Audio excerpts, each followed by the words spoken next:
اعوذ باللہ من الشیطان اللعین الرجیم بسم اللہ الرحمن الرحیم۔ ہزاروں درود و سلام اس ذات والا تبار پر جس نے مقہور و بے نوا انسانیت کو مقام افتخار بخشا۔ ہمارے معاشرے کا بھی بڑا مسئلہ ہے اور مذہبی مسائل بھی ہیں۔ طلاق کیسے ہونی چاہیے؟ ویسے تو بہت ہی ناپسندیدہ عمل ہے، لیکن پھر بھی طلاق ایک ایسا مسئلہ ہے جس کے اوپر اختلاف پایا جاتا ہے، اور آج کوشش کریں گے کہ اس مسئلے پر سیر حاصل گفتگو ہو اور جن لوگوں کے ذہن میں بھی اس حوالے سے ابہام موجود ہیں وہ سمجھ سکیں، اور تمام ہی مکاتب فکر کے جو نظریہ ہے، جو عقیدہ ہے، جس طرح سے اس پر عمل کیا جاتا ہے اس کو آپ جان سکیں۔ ہمارے ساتھ موجود ہیں مفتی محمد حنیف قریشی صاحب، جناب علامہ محمد عباس وزیری صاحب، جناب مفتی ابو بکر محی الدین صاحب اور جناب مفتی محمد رفیق سلفی صاحب۔ آپ چاروں کا بہت بہت شکریہ۔ یوں تو طلاق قبلہ بہت ہی ناپسندیدہ عمل قرار دیا گیا ہے، لیکن یہ وہ عمل ہے جس کو قرآن پاک میں بہت صراحت کے ساتھ بیان بھی کیا گیا ہے۔ تو طلاق کیسی ہونی چاہیے؟ کہیں پر کہا جاتا ہے کہ ایک طلاق ایک ہی وقت میں 3 مرتبہ کہہ دیا جائے تو طلاق ہو جاتی ہے۔ شیعہ حضرات میں مانا جاتا ہے کہ ایک وقت میں 100 مرتبہ بھی کہہ دیا جائے تو ایک ہی طلاق کاؤنٹ ہوتی ہے۔ تو طلاق کے حوالے سے کیا احکامات ہیں؟ بسم اللہ والصلاۃ والسلام علی رسول اللہ۔ نکاح کے ذریعے جو میاں بیوی کا آپس میں رشتہ استوار ہوتا ہے اس کو ختم کرنے کا نام طلاق ہے۔ طلاق کی کئی اقسام ہیں۔ بنیادی طور پر 3 قسمیں، ایک طلاق رجعی ہے، ایک طلاق بائن ہے اور ایک طلاق مغلظہ ہے۔ طلاق رجعی وہ طلاق ہے کہ طلاق دینے کے بعد بھی شوہر کے پاس اختیار رہتا ہے کہ وہ اپنی بیوی کے ساتھ رجوع کر سکتا ہے۔ طلاق بائن وہ طلاق ہے کہ جس وقت اس کو طلاق دے دی تو اب نکاح کے بغیر اس کے ساتھ رجوع نہیں کیا جا سکتا۔ اور طلاق جو مغلظ یا مغلظہ یہ وہ طلاق ہے کہ اس میں ایک ہی صورت ہے کہ فَإِن طَلَّقَا فَلَا تَحِلُّ لَهُ مِن بَعْدُ حَتَّىٰ تَنكِحَ زَوْجًا غَيْرَهُ، کہ اس میں ایک ہی صورت ہے پہلے والا جو شوہر ہے اس کے ساتھ رجوع کی، کہ بیوی کو طلاق دینے کے بعد وہ جو عورت ہے وہ عدت گزارنے کے بعد کہیں اور شادی کرے اور وہ اس کو اگر کہیں طلاق دے دے پھر اس کی عدت گزارے تو پھر یہ چاہے تو پہلے کے ساتھ جناب وہ رجوع اس کے ساتھ یہ شادی کر سکتی ہے، لیکن اس میں بھی یہ شرط ہے کہ وہ جو دوسرے کے ساتھ اس نے جو شادی کی ہے تو وہ اس کے ساتھ حقوق زوجیت کو ادا کرے۔ اگر وہ نہیں کرتا تو پھر بھی یہ پہلے کے لیے حلال نہیں ہوتی ہے۔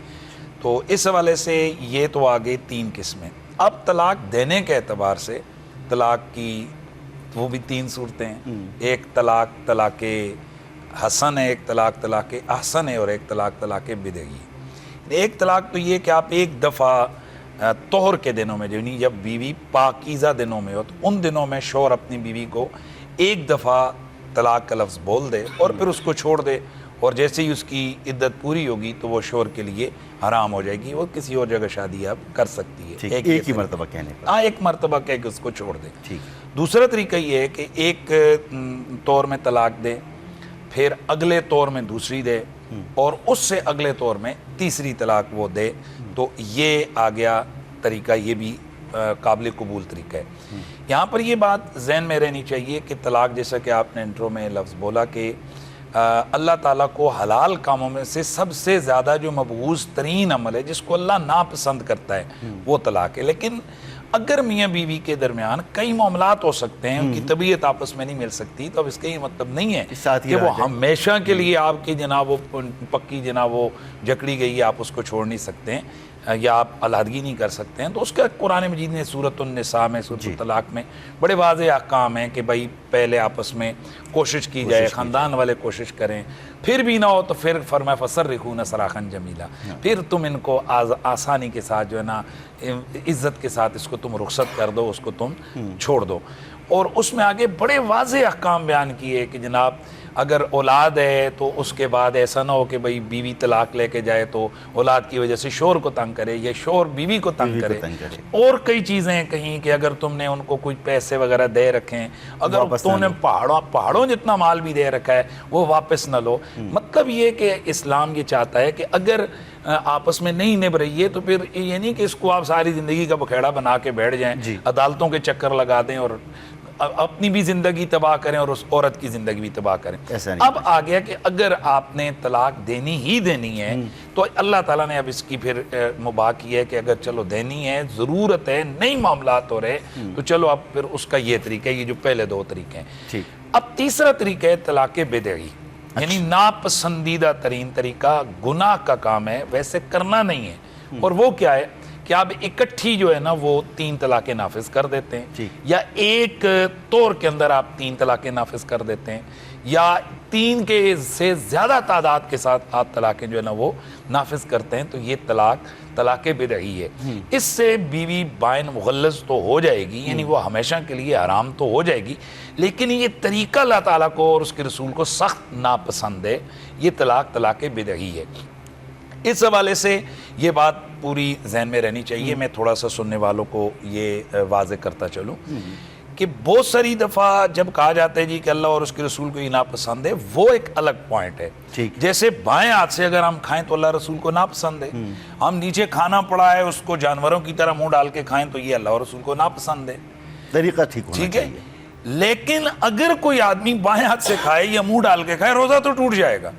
یا اس نے اگر قسم کھائی ہوئی ہے کہ بھئی میں کوئی چیز چکھوں گا نہیں، کھاؤں گا نہیں، اب وہ بائیں سے کھائے، وہ منہ لگا کے کھائے، یا جیسے کھائے، حکم اس کا آ جائے گا. اسی طرح 3 طلاقیں اکٹھی دینے سے طلاق تو نافذ ہو جاتی ہے، لیکن یہ طریقہ اللہ اور اس کے رسول کو ناپسند ہے. یعنی وہ کام جو مباح تھا آپ کے لیے، اس غلط طریقے سے دیا تو آپ گناہگار ہوں گے، اللہ اور اس کی رسول کی ناراضگی کا نشانہ آپ بنیں گے.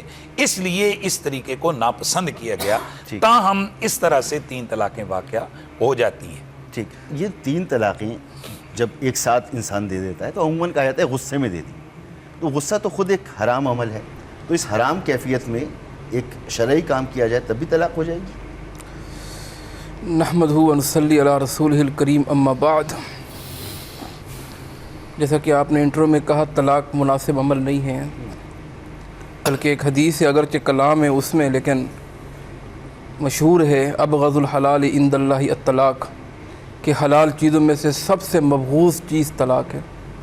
ایک اور حدیث ہے کہ طلاق کی وجہ سے اہتز لہ عرش الرحمن، اللہ رب العزت کا عرش بھی ہل جاتا ہے.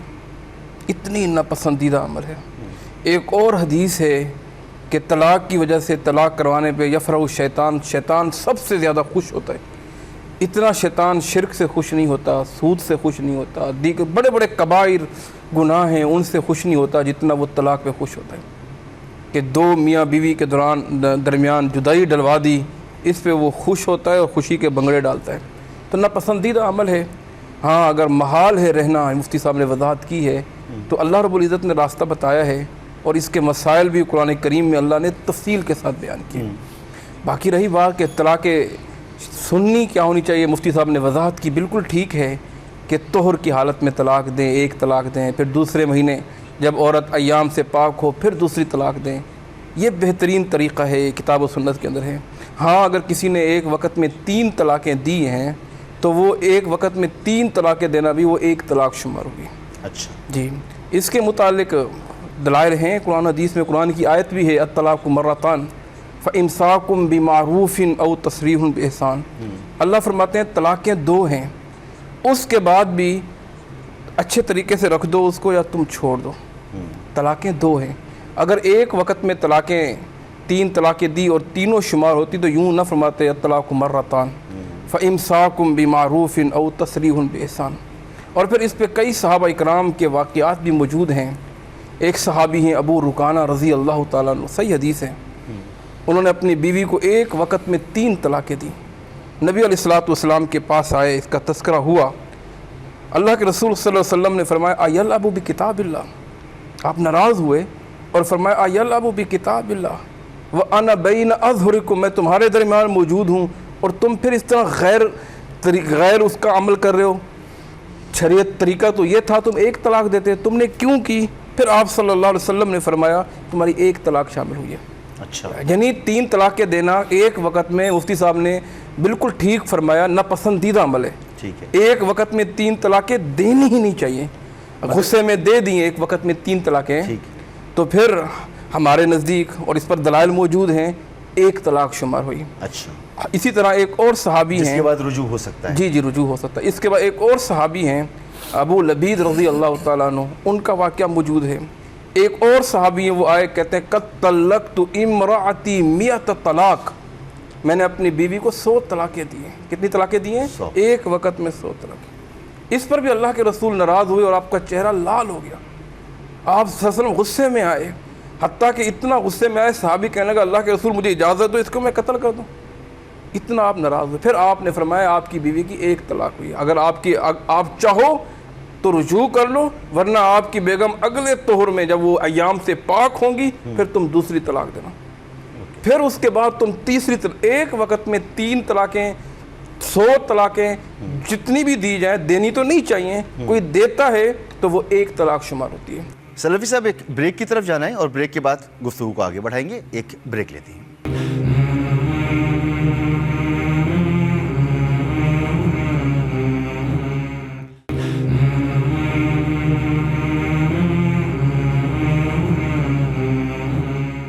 آپ کو ایک بار پھر خوش آمدید کہتے ہیں۔ جی سلفی صاحب، بریک سے پہلے بات ہو رہی تھی کانت طلاق علی عہد نبی صلی اللہ علیہ وسلم، اللہ کے رسول کے زمانے میں ایک وقت میں جو 3 طلاقیں دیا کرتا تھا وہ ایک طلاق شمار ہوتی تھی۔ پھر ابی بکر صدیق کے دور میں بھی یہی تھا۔ وسنتین من خلافت عمر، حضرت عمر رضی اللہ تعالیٰ عنہ کے شروع کے 2 سالوں میں بھی یہی تھا۔ مزید فرمایا ان الناس قد استعجلوا فی امر، صحابی کا نام ہے حضرت ابن عباس رضی اللہ تعالیٰ عنہما، وہ فرماتے ہیں، ٹھیک ہے۔ پھر حضرت عمر رضی اللہ تعالیٰ عنہ کے شروع کے 2 سالوں میں یہی تھا۔ پھر جب ان الناس قد استعجلوا فی امر، لوگوں نے جلدی کی اس معاملے میں جس میں اللہ نے ان کو اجازت دی تھی، حضرت عمر نے فرمایا بار بار طلاقیں دیتے، رجوع کرتے، طلاقیں دیتے، رجوع کرتے، تو رخصت تھی، میں آج کے بعد خبردار جس نے 3 طلاقیں دی وہ تینوں شمار ہوں گی۔ مذاق نہیں ہے، انہوں نے تحذیراً، امیر المومنین تھے، تحذیراً یہ کیا، پھر آخری زمانے میں انہوں نے رجوع بھی کیا، وہ رجوع بھی ان کا ثابت ہے۔ تو لہٰذا ایک وقت میں 3 طلاقیں، رجوع والی روایت، جی جی رجوع والی بتاتا ہوں، میں اپنی گفتگو کر لوں، آپ کو تسلی کرائیں گے انشاءاللہ۔ جی جی جی بالکل ٹھیک ہے۔ تو رجوع بھی ثابت ہے، اور رجوع جو ہے ابن شیبہ کی کتاب مصنف ابن شیبہ اس کے اندر بھی ہے، مستدرک حاکم کے اندر بھی ان کا رجوع ثابت ہے۔ اسی طریقے پر علامہ البانی رحمہ اللہ نے بھی لکھا، ان کا رجوع اس میں ثابت ہے، کتب میں موجود ہے، اور چاہیں گے تو ابھی مل جائے گا انشاءاللہ تعالیٰ۔ تو انہوں نے رجوع کیا۔ جب حدیثیں موجود ہیں، ابو رکانہ والی حدیث ہے، محمود بن لبید والی حدیث ہے، جب وہ حدیث ہے کہ 100 طلاقیں دیں، 100 طلاقیں دی، پھر بھی اللہ کے رسول صلی اللہ علیہ وسلم فرما رہے ہیں کہ آپ طریقہ ٹھیک نہیں، آپ ناراض ہوئے، لیکن آپ اگلے طہر میں ایک ہی کی، اور اگلے طہر جب تمہاری بیوی ایام سے پاک ہوگی، تم نہ رکھنا چاہو تو پھر تم دوسری طلاق دینا، پھر تم جب تمہاری بیوی دوبارہ طہر سے پاک ہوگی پھر تم تیسری طلاق دینا، ٹھیک ہے نا۔ ایک وقت میں 3 طلاقیں جو ہیں وہ ایک ہی شمار ہوتی ہیں، اور اس پر دلائل بھی ہم اہل الحدیث کے نزدیک کوئی واضح ہے۔ آپ کے نزدیک قبلہ کیا صورتحال؟ دیکھیں، ہم طلاق پر بات کر رہے ہیں، ایک مجلس کی 3 طلاقیں، طلاق ہوں گی، آپ دوسری بات کر لیں، طلاق کی ناپسندیدگی بات کر رہے ہیں۔ کرنے دینا حضرت، کرنے دینا، مفتی صاحب کہہ رہے ہیں کہ وہ جواب وہ دینا چاہتے ہیں، تو میں اپنا جواب بھی ان کے حوالے کرتا ہوں۔ صرف اتنی بات ہی کر دیتا ہوں کہ وہ جواب حضرت یعنی مفتی رفیق سلفی صاحب اکیلے رہ گئے، نہیں، میں دوسری بات کرنے لگا ہوں۔ میں صرف امام ابو بکر جو کشاف میں لکھتے ہیں اس میں کہ ایک مجلس کی 3 طلاقوں پر ایک وقت میں آ کر کے اجماع ہو گیا تھا، اور اس وقت میں حضرت عمر کے زمانے میں یہ بات طے ہو گئی تھی، اور جتنی احادیث حضرت قبلہ نے پڑھی ہیں ان کا ایک ہی جواب ہے، اور وہ ایک خاص تعبیر کے ساتھ تھی جو حضرت عمر کے زمانے میں طے کر دی گئی تھی۔ ایک چیز جو حضرت عمر رضی تعالیٰ عنہ کے زمانے میں صحابہ طے کر چکے ہوں اور آج تک ہم اس پہ لڑتے رہیں تو یہ بدقسمتی ہے، ہمیں آگے بڑھنا چاہیے۔ میں آگے ایک بات میں آگے بڑھ کر کے کہنا چاہتا ہوں، ہمیں اپنے معاشرے کو آج اس بات کی تعلیم دینے کی سب سے زیادہ ضرورت ہے کہ وہ طلاق کو ہتھیار کے طور پہ استعمال نہ کریں۔ ہمارا معاشرہ طلاق کو ہتھیار اور غصہ نکالنے کے لیے استعمال کر رہا ہے، ایک لڑائی میں میاں بیوی میں لڑائی ہوتی رہتی ہے. میں دارالفتاح میں بیٹھتا ہوں، اس لیے مجھے مفتی صاحب بھی دارالفتاح میں بیٹھتے ہیں. ایسے ایسے مسائل آتے ہیں کہ شرم آتی ہے کہ صبح بچے بیوی اٹھا رہی ہے، آپ کی نیند خراب ہوئی، اٹھے اور طلاق. میں گھر میں دیر سے آیا، کھانا تیار نہیں ہے، طلاق. چھوٹی چھوٹی باتوں کے غصے کے اظہار کے لیے اگر آپ طلاق کا سہارا لیں گے اور مذاق بنا دیں گے اور پھر مفتی صاحب کا فتویٰ استعمال کر کے عورت کو بے عزت کریں گے بار بار کہ یہ کوئی مذاق بنا دیا ہے آپ نے ایک گھر کو، ایک معاملے کو، تو خدا را طلاق اس کام کے لیے نہیں ہے. بے شک بے شک. طلاق قرآن مجید بھی جو ہمیں سمجھاتا ہے، پوری کوشش کر لینے کے بعد، سلو جوئی کی ہر طرح سے، رشتہ داروں کو بٹھا لینے کے بعد، ہر طرح کی اصلاح کے بعد، جب سب کا ایک متفقہ فیصلہ ہو جائے، نتیجہ برآمد ہو جائے کہ اب بنتا نہیں ہے، اب یہ گھر بنتا نظر نہیں آ رہا، طلاق ہی دینی ہے، تو پورے ہوش و حواس میں معلومات کر کے کہ کیسے طلاق دینی ہے، اور ایسی طلاق کے ذریعے طریقے موجود ہیں، نہ ان کا اختلاف رہے گا، نہ ان کا رہے گا، نہ میرا رہے گا، نہ ان کا رہے گا، اس طریقے پہ آپ طلاق دیں. وہ طریقہ یہی ہے. میرا سوال یہ ہے کہ قرآن پاک نے ایک طریقہ بیان فرمایا ہے اور اسی سے ہم بالکل ایسا ہے. یہ قرآن مجید کی جب نبی کریم صلی اللہ علیہ وآلہ وسلم کے دور میں 3 طلاقیں ایک وقت میں ایک ہی کاؤنٹ ہوتی ہیں، نہیں ایسا، اور وہ حضرت ابوبکر ایسا ہے نہیں، وہ تفصیل انہوں نے اپنے ذمہ لی ہے، وہ تفصیل بتایا. دیکھیے قرآن مجید کی ایک آیت جو تلاوت ہوئی، اجماع کے حوالے سے ایک بات پوچھنا چاہ رہا ہوں کہ اگر شریعت میں کوئی چیز آئی ہے اور وہ قرآن میں بھی ہے اور نبی کی تعلیمات میں بھی ہے، کیا اصحاب اکرام کا اس پہ اتفاق ہو جاتا ہے تو کیا اسے تبدیل کیا جا سکتا ہے؟ زبردست تبدیلی نہیں ہے، یہ تبدیلی نہیں ہے. الطلاق مرتان میں طلاق رجی دینے کا جو کہ صحیح شرعی طریقہ وہ بیان ہو رہا ہے. کامل طریقے تھوڑے ہی بیان ہو رہے ہیں، یہ تھوڑی بیان کیا. الطلاق مرتان کا مطلب 2 طلاقیں ہیں، تو کیا تیسری طلاق ہے ہی نہیں؟ ان کے نزدیک بھی تو ہے نا 3 طریقے، کسی اور طریقے سے دینے کی طلاق 3 ان کے نزدیک بھی موجود ہے. بھائی الگ الگ مجلس میں 3 طلاقیں دی ہیں تو ان کے نزدیک بھی 3 ہو جاتی ہیں نا، آپ کے نزدیک بھی. تو قرآن کا لفظ تو کہہ رہا ہے طلاق ہے ہی 2، تو یہ تیسری کہاں سے لاتے ہیں؟ پھر اگر وہی معنی مراد لیا جائے جو یہ معنی مراد لے رہے ہیں تو پھر تیسری گئی کدھر؟ وہاں تو ہے ہی مرتان، 2 کا لفظ ہے. تو مطلب یہ ہے کہ قرآن مجید کی اس آیت میں ہمیں یہ بتلایا جا رہا ہے، سکھلایا سمجھایا جا رہا ہے کہ جو 3 طلاقوں کا آپ کو اختیار دیا گیا ہے، وہ طلاق کا اختیار استعمال کیسے کرنا ہے، اس کا صحیح طریقہ بتلایا جا رہا ہے کہ آپ اسے 1 دفعہ دے دیں تب بھی ٹھیک ہے، 2 طلاقیں دے دیں پھر بھی ٹھیک ہے، اور اس کے بعد یہ رجی ہوگی فَإِمْسَاكُمْ بِمَعْرُوفٍ، یا آپ اچھے طریقے سے رکھ لیں اور رجوع کر لیں، او تسریحٌ بِإِحْسَان. اگر یہی ساری طلاقیں ہیں تو پھر تو 3 کے بعد بھی امساک ہونا چاہیے. وہ امساک کہاں سے آئے گا؟ تو یہ معنی نہیں. تو میں اپنی بات تھوڑی سی ختم کر دوں اس معاملے میں. یہ لڑائی جھگڑے کی بات نہیں ہے. قرآن مجید کی تفسیر میں نے کر دی اور مفسرین اکثر کی یہاں یہی تفسیر ہے، اور تھوڑی سی عقل سمجھ میں رکھنے والا بات بھی اس بات کو سمجھ جاتا ہے. آپ نے جو سوال کیا، نبی کریم صلی اللہ علیہ وسلم نے فرمایا علیکم سنتی و سنت خلفاء الراشدین. یہ بھی ایک حدیث اپنے سامنے رکھیے، اور دوسری بات یہ بات بھی رکھیے کہ اجماع امت ہم سب کے نزدیک، تینوں کے نزدیک شریعت اصول شریعہ میں سے ہے جس سے احکامات ثابت ہوتے ہیں. اس کا انکار مفتی صاحب بھی نہیں کرتے ہیں. اجماع آپ کے یہاں ہے کہ نہیں ہے؟ جی بالکل ہے اجماع. تو اجماع سے جو چیز ثابت ہو جاتی ہے، اور صحابہ کا اجماع وہ حجت ہے ہمارے لیے، اس سے ہم باہر نہیں جا سکتے. حدیث سے ایک چیز واضح ہو تو اس کے بعد اجماع کی ضرورت ہوتی ہے. نہیں، پھر ایک صحابی جب اجماع کر رہا ہے اور وہ کہہ رہا ہے کہ یہ ہو رہا ہے تو پھر تو بات ختم ہو جاتی ہے. مزید اس پہ وضاحت بھی کریں گے. میں صرف ایک نقطہ یہ کہنا چاہتا ہوں، ہمارے معاشرے میں ایک تو طلاق کا بیجا استعمال ہم سب کو کہنا چاہیے وہ غلط ہے. بالکل. دوسری چیز، طلاق دینے کے بعد سہولت حاصل کرنے کے لیے آپ کا دوسرے مسالک کی طرف رجوع کرنا اور وہاں سے فتوے لے کر کے گھر کی بنا رکھنا، یہ انتہائی غلط اقدام. اچھا، آپ ریسرچ کے لیے آپ ایک بات کو اپنے تئیں سمجھتے ہیں کہ وہ صحیح ہے، تب آپ چلی جائیے، کوئی مسئلہ نہیں ہے. آپ آج حنفی ہیں، کل شافی ہو جائیے، پرسوں مالکی ہو جائیے، کوئی مسئلہ نہیں، لیکن علم کی بنیاد پہ.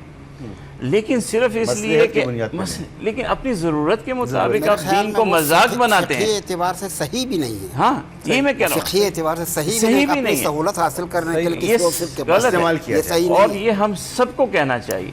ہم اور نے تو مفتی کہہ صاحب دیا. کو بھی اس میں ہماری بات میں ہاں میں ہاں ملانی چاہیے کہ اگر بلکہ کوئی حنفی طلاق دے کے ان کے اتفاق- پاس آتا ہے تو ان کو بھی یہ کہنا چاہیے کہ آپ دین کو کیوں مذاق بنا رہے ہیں, کیوں دین کو مذاق بنا رہے ہیں. نماز آپ وہ پڑھتے ہیں, روزہ وہ رکھتے ہیں, سارے مسائل وہ کرتے ہیں, اب آپ پھنس گئے تو میرے پاس آ گئے. کیا دین کو آپ مذاق بنا رہے ہیں؟ تو دین کو مذاق بنانے کی مفتی اجازت صاحب نہیں صحیح ہونی فرما رہے چاہیے. ہیں. اس بارے میں میں بھی اپنے جب دارالافتاء میں بیٹھتا ہوں تو فتوے اکثر ہمارے پاس یہی طلاقوں کے ہی آتے ہیں, تو پوچھتے ہیں ان سے بھئی صرف جب اپنے اوپر آ کے پڑھی ہے تو تب تم کو اہل حدیث نظر آئے ہیں, کوئی مطالعہ بھی کیا ہے, کوئی تحقیق بھی کی آپ نے, ٹھیک ہے نا, تو پوچھتے ہیں الحمدللہ اور بات ٹھیک ہے. اب اس میں ایک جملہ میں اور ارشاد, اگر آپ حنفی مسلک کو صحیح سمجھتے ہیں اور صرف دنیا کو دکھانے کے لیے مفتی صاحب سے فتویٰ لے کے جاتے ہیں, کیا آپ کی بیوی حلال ہو جائے گی؟ ان سے بھی پوچھ لیجئے گا. آپ حق اس کو سمجھ رہے ہیں, دنیا کو دکھانے کے لیے فتویٰ یہ رکھ رہے ہیں, تو اللہ تعالیٰ کو کیا منہ دکھائیں گے؟ ایک بریک کی طرف چلتے ہیں اور پھر واپس آتے ہیں.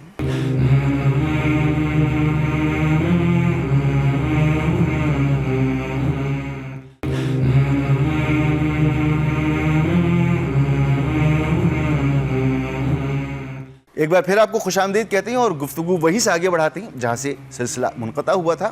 آپ کے نزدیک جو ہے یہ معاملہ, ایک تو یہ ذکر یہاں پر یہ ان سے پوچھ لینا تاکہ جو شیعہ اسکول آف تھاٹ کے لوگ ہیں ان کو پتہ چلے کہ شیعہ مسلک میں طلاق کس طرح سے, میں یہ جاننا چاہ رہا ہوں کہ کس طرح سے. دوسرا یہ کہ صحابہ کے اتفاق کے بعد آپ کے نزدیک کیا شریعت کے کسی حکم میں تبدیلی آ سکتی ہے؟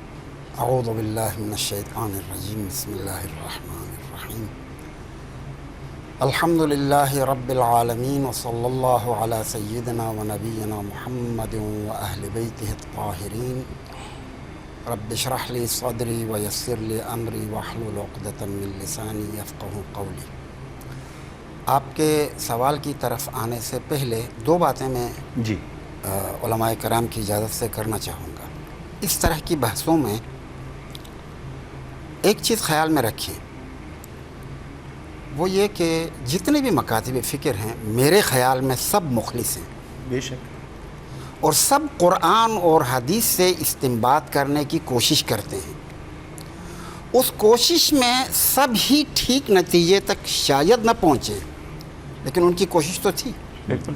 لہذا طنز کرنا, تشنیع کرنا, دوسرے کو نیچے دکھانے کی کوشش کرنا, میرے خیال میں یہ کوئی معقول طریقہ نہیں ہے.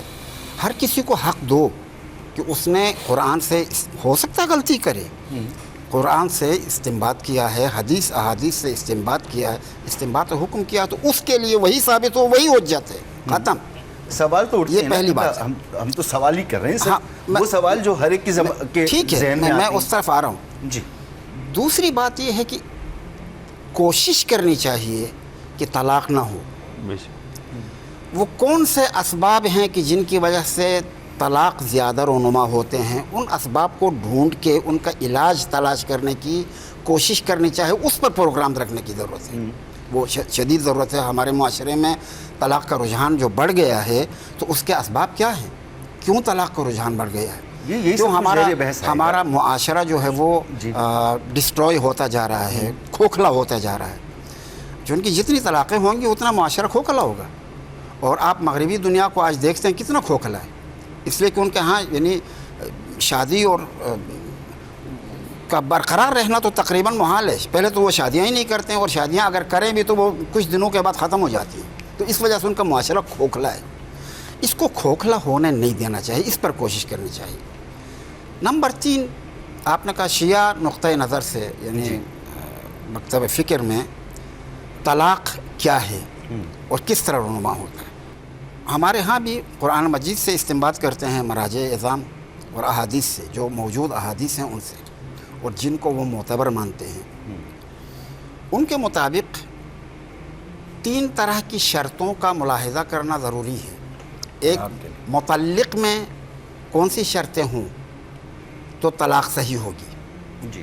2, مطلقہ میں کون سی شرطیں ہونی چاہیے کہ جن کے ہوتے ہوئے طلاق دینا صحیح ہے. ٹھیک۔ نمبر 3 خود عمل طلاق کے لیے کون سی شرطیں ہیں، ٹھیک ہے۔ متعلق کے لیے شرط یہ ہے کہ وہ اپنے ہوش و حواس میں طلاق دے دے، حواس باختگی کے عالم میں طلاق نہ دے، کیونکہ حواس باختگی کے عالم میں طلاق دے گا تو وہ بے اختیار طلاق ہوگا، وہ عمل بے اختیاری ہے۔ اسی طرح نشے میں ہیں، اسی طرح سے اضطرار میں ہیں، مجبوری میں ہیں، گن پوائنٹ پہ اس سے طلاق لینے کی کوشش کر رہا ہے، کوئی ڈاکومنٹس لے کے آیا ہے کہ آپ طلاق دیں گے نہیں تو مار دوں گا، تو یہ طلاق نہیں ہے۔ متعلق میں ان چیزوں کا ہونا ضروری ہے، یعنی وہ اپنے ارادہ اور اختیار سے طلاق دے دے، سوچ سمجھ کے، سوچ سمجھ کے دے دے، یہ پہلی چیز۔ غصے کے عالم میں بھی نہ ہو۔ غصے کو میں نہیں کہہ سکتا ہوں، اچھا، ہاں وہ تو طلاق تو ہوتا ہی غصے میں ہے، اور محبت میں کون طلاق دیتا ہے؟ لوگ سوچ سمجھ کے بھی کرتے ہیں علیحدگی۔ نہیں، وہ غصہ تو موجب ہوتا ہے، یہ کہ مثلا طلاق دیتے وقت غصہ نہ ہو، اس طرح کی کوئی شرط لگانا مشکل ہے، یعنی یہ کوئی اپنی طرف سے شرطیں نہیں لگانی چاہیے، جو ہیں وہ ہیں۔ اچھا، خوب، متعلقہ میں جو شرائط ہیں وہ یہ ہیں کہ وہ ایام مخصوصہ میں نہ ہو ٹھیک، اور طہر مواقعہ میں بھی نہ ہو۔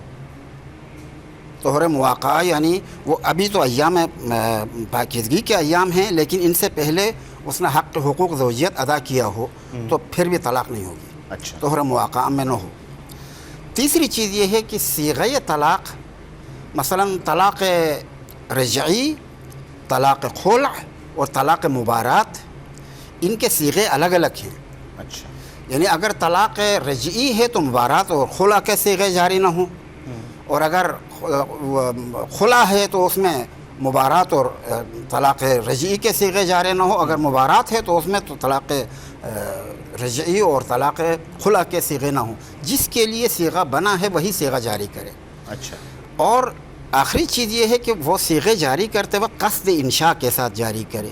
قصد انشاء کے معنی ان الفاظ کے ذریعے سے اس علقہ کو میں توڑ رہا ہوں، ٹھیک ہے، یہ اس نیت کے یعنی ساتھ۔ صرف طلاق کہہ دینے سے طلاق نہیں ہے۔ نہیں، ہمارے پاس نہیں ہوتا ہے۔ ٹھیک، اس کے ان تمام شرطوں کے علاوہ 2 عادل گواہوں کی موجودگی بھی شرط ہے۔ اچھا، جی، یہ اضافی آپ نے چیز ہے فرمایا تھا ہمارے نکاح پاس۔ میں تو ضرورت نہیں ہے آپ کی، نکاح میں ضروری نہیں ہے، اور طلاق ادھر میں اس لیے ضروری ہے کہ قرآن مجید میں اس کی طرف ایک اشارہ ہے، بلکہ شاید اشارے سے بڑھ کر تصریح کی حد تک ہے۔ سورہ طلاق میں ہے کہ فَإِذَا بَلَغْنَ أَجَلَهُنَّ فَأَمْسِكُوهُنَّ بِمَعْرُوفٍ أَوْ فَارِقُوهُنَّ بِمَعْرُوفٍ وَأَحْصُلْ، اس کے بعد ہے وَأَشْهِدُوا ذَوَيْ عَدْلٍ مِّنْكُمْ، یہ وَأَشْهِدُوا ذَوَيْ عَدْلٍ مِّنْكُمْ یعنی تم میں سے جو عدل رکھنے والے 2 شاہد ہیں ان کو رکھو۔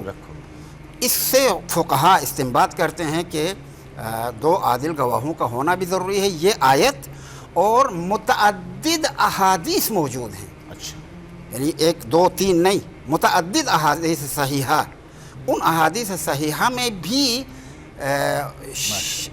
شہود کا ہونا ضروری ہے۔ اچھا، اس بنا پر یعنی اس میں یہ شہود ہونا چاہیے۔ ٹھیک، اگر یہ تمام شرطیں موجود ہوں تو ایک طلاق محقق ہو جاتی ہے۔ اچھا، اگر ان میں سے کوئی بھی شرط فاقد ہو، متعلق میں شرط نہ ہو، یا متعلقہ میں جو شرطیں بیان کی ہیں وہ نہ ہوں، یا طلاق میں جو شرطیں بیان کی گئی ہیں وہ نہ ہوں، ان میں سے کوئی بھی شرط نہ ہو تو طلاق وجود میں نہیں آئے گی۔ یہ ایک چیز۔